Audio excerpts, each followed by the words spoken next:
पागलपंती एक काल्पनिक परिकथा। Good morning, have a nice day. Hello India. बड़ों को ढेर सारा प्रणाम, छोटों को ढेर सारा प्यार और मेरे सारे सब्सक्राइबर कैसे हैं आप सबको ढेर सारा Ram Ram. Ganpati Bappa Morya. Welcome back to my YouTube channel Simi की डायरी में आप लोगों का ढेर सारा स्वागत है। दोस्तों, पागलपंती एक हिंदी नॉवेल है जो अभी इस चैनल पे चल रही है। ये एक काल्पनिक परिकथा है और इसका 3 एपिसोड मैं आप लोगों के समक्ष रख चुकी हूँ। दोस्तों, पागलपंती के चौथे एपिसोड में मैं आप लोगों का तहे दिल से स्वागत करती हूँ। दोस्तों, अब तक आप लोगों ने देखा कि राजू एक स्कूल टीचर है और वो अपने बेटा मुकुंद और बेटी तुली के साथ एक छोटे से शहर में रहती है। एक दिन राजू को एलियंस लेके चले गए थे पर उसे एक दिन में ही वापस भेज दिया था। पर मुकुंद को गए जब 1 महीने हो गए तब वो वापस आ पाया था।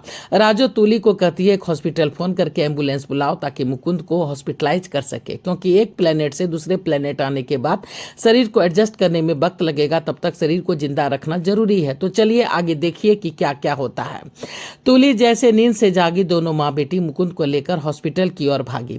सभी जगह ये खबर फैल गया था कि भगोड़ा बेटा तो वापस आ गया है पर बेहोश है और हॉस्पिटलाइज हो गया है। जिसने सुना वो दंग रह गया। क्या बेहोश है? पर जब घर तक आया होगा तो होश में ही आया होगा, फिर ये बेहोश कैसे हो गया? कहीं दोनों माँ बेटी ने कुछ कर तो नहीं दिया? फिर लोग मुकुंद को देखने के बहाने हॉस्पिटल आने लगे और बात का बतंगड़ बनाने लगे। पर माँ बेटी पर तो जैसे जुनून सा सवार था, किसी के भी बातों को ध्यान से सुन तक नहीं रहे थे। दोनों जवाब देना तो दूर की बात थी। राजो देवी का अनुमान बिल्कुल सही था और उसने दिल नहीं बल्कि दिमाग से डिसीजन लेकर के बहुत ही उचित किया था। एक लोक से दूसरे लोक में आ जाने के कारण यहाँ के वातावरण में खुद को एडजस्ट करने में मुकुंद के बॉडी को वक्त लगा था। पूरे 8 दिन दवाई सुई और सलाइन पे जिंदा रहने के बाद मुकुंद ने आंखें खोल दी थी। माँ बेटी का खुशी का ठिकाना ना था।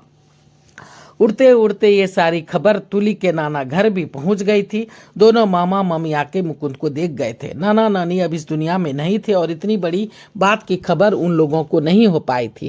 खैर, अभी गिले शिकवे करने की स्थिति में दोनों माँ बेटी नहीं थी। उनका तो बेटा वापस आ गया था, वो भी दूसरे लोग से। यह क्या कम खुशी की बात थी? लोग तो यही सोच रहे थे कि लड़की के साथ भागा होगा, पैसे खत्म हो गए होंगे तो आ गया होगा। आखिर भूखा प्यासा कितना दिन रहता, इसलिए बेहोश हो गया होगा। दोनों माँ बेटी ने अपनी सूझबूझ और दूरदर्शिता से काम लिया था। सच्चे दिल से अरदास की थी, सो प्रभु को मंजूर करनी पड़ी थी, वरना स्व शरीर दूसरे लोक से वापस आ जाना, वो भी इस घोर कलयुग में असंभव था। कोई विश्वास भी नहीं करेगा इन सब बातों पे। सोच करके दोनों माँ बेटी ने सब सच्चाई जो है सो वो छुपा ली थी। और 5 दिन हॉस्पिटल में रहने के बाद मुकुंद घर आ गया था। घर आके उसने पूरा किस्सा सुना डाला। बोला, उस दिन जब मैं बाथरूम के लिए उठा तो लगा कि कोई बाइक चुरा रहा है। गाड़ी स्टार्ट होने जैसी आवाज आ रही थी। तभी बीच में राजू बोल पड़ी कि हाँ, गाड़ी स्टार्ट होने जैसी आवाज मुझे भी सुनाई दी थी। मुकुंद फिर से बोलता है कि जब मैं बरामदे पे गया तो एक तेज रोशनी मुझ पे पड़ी और मैं बेहोश हो गया। जब मैं होश आया तो एक अंतरिक्ष यान में था। ढेरों लोग थे, ना ही कोई मुझे देख पा रहा था, ना ही कोई मुझे सुन पा रहा था। भूख लगती तो खाना खुद बेखुद मिल जाता, प्यास लगती तो पानी और फल। मैं अंतरिक्ष यान में घूमता रहा, कभी पृथ्वी के ऊपर तो कभी पृथ्वी के नीचे। सारे लोक में गया, सब कुछ देखा और घुमा, पर मैं अदृश्य था। मैं सब कुछ देख रहा था, सुन रहा था, पर समझ में कुछ भी नहीं आ रहा था। मम्मी, ये किस्से कहानियां सचमुच में हैं। सारे लोक हैं, पृथ्वी के नीचे ढेरों लोक हैं, पृथ्वी के ऊपर भी ढेरों लोक हैं। फिर एक जगह यान जो है रुक गया, वो परी लोक था। मैं वहां उतर गया और उतर करके आगे बढ़ता चला गया। बढ़ते बढ़ते मैं एक भव्य लोक में पहुंचा, भव्य महल में पहुंचा। आओ मुकुंद, प्रणाम। आप मुझे देख पा रही हैं, सुन पा रही हैं और हमारी भाषा भी बोल रही हैं। मैं परी माँ हूँ, ये परी लोक की रानी। मैं परी माँ हूँ, परी लोक की रानी। हम सभी भाषा जानती हैं।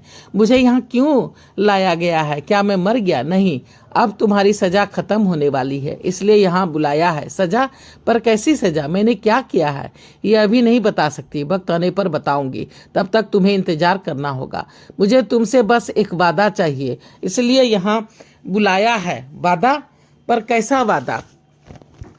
तुमने बचपन में कहानी सुनी होगी कि जादूगर की जान तोते में कैद थी। हाँ, पर वो तो किस्से कहानी है।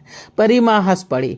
तुम अभी कहाँ हो? जी, परी लोक में। तो क्या ये जादू नगरी नहीं है? हाँ है। तो फिर तुम्हारी माँ और बहन की जान तुझ में अटकी है क्या? मैं कुछ समझा नहीं। अभी ज़्यादा समझने की ज़रूरत नहीं है, बस वादा करो कभी माँ बहन की अवहेलना नहीं करोगे, उसे बेइज्जत नहीं करना, उसे सम्मान देना, क्योंकि तुम्हें दोनों बहुत चाहती है। हाँ वो तो पता है, तो बस यही वादा चाहिए, फिर तुम्हारी तरक्की ही तरक्की होगी। बस दोनों को खुश रखना, क्योंकि उन दोनों ने जितना भी कष्ट उठाया है सिर्फ और सिर्फ तुम्हारे कारण ही उठाया है। जी जी हाँ, कुछ राज की बातें हैं मुकुंद, जो वक्त आने पर बताऊंगी। अभी बस वादा करो माँ बहन को खुश रखोगे। हम मैं वादा करता हूँ तो ठीक है, तुम्हें वापस धरती पर भेज दिया जाएगा, तुम जा सकते हो, पर अपना वादा याद रखना। फिर मैं यहाँ आ गया।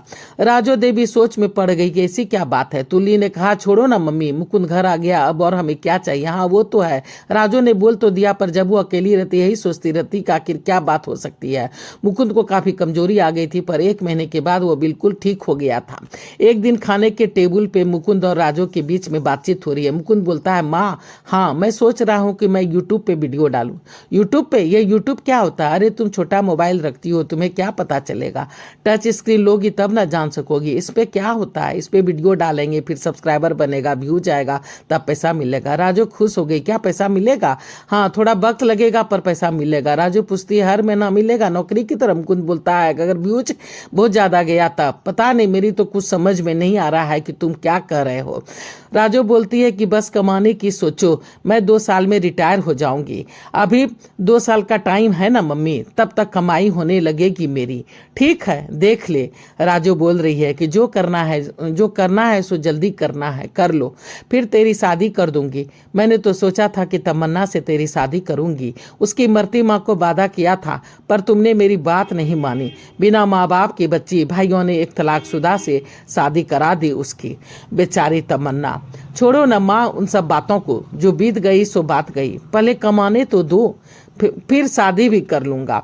मुझे तुम्हें 5 लाख रुपए देने होंगे। 5 लाख? पर क्यों? मेरे पास अच्छा मोबाइल नहीं है।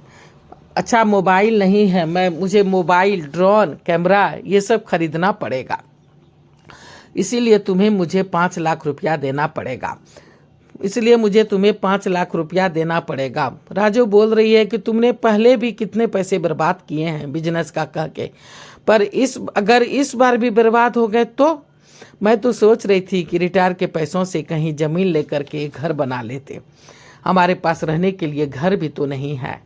तो मुकुंद बोलता है कि मैं कमाने लगूंगा तो घर भी ले लूंगा माँ, बस अंतिम बार मेरी मदद कर दो, मेरी सुन लो। तो देखो दोस्तों, पगलपंती का 4th एपिसोड मैं यहीं पे समाप्त करती हूँ। अगला एपिसोड लेके फिर मैं जल्द ही आप लोगों के समक्ष आ जाऊंगी। तो देखिए कैसा लग रहा है पगलपंती। प्लीज़ मुझे सपोर्ट कीजिए। अगर पहली बार चैनल पे आए हैं तो सब्सक्राइब कीजिए, लाइक कीजिए, शेयर कीजिए, कमेंट्स कीजिए, बेल का बटन जरूर दबाइएगा, ताकि जब जब मैं वीडियो डालूंगी तो आप लोगों को नोटिफिकेशन मिल सके। अब मैं अपनी वाणी कहीं पर विराम देना चाहती हूँ। जय भोलेनाथ, हर हर महादेव। और आप लोगों का ढेर सारा थैंक्स मेरे वीडियो को शुरू से अंत तक देखने के लिए और अपना सपोर्ट बनाए रखने के लिए। Thanks for watching my video. Thank you.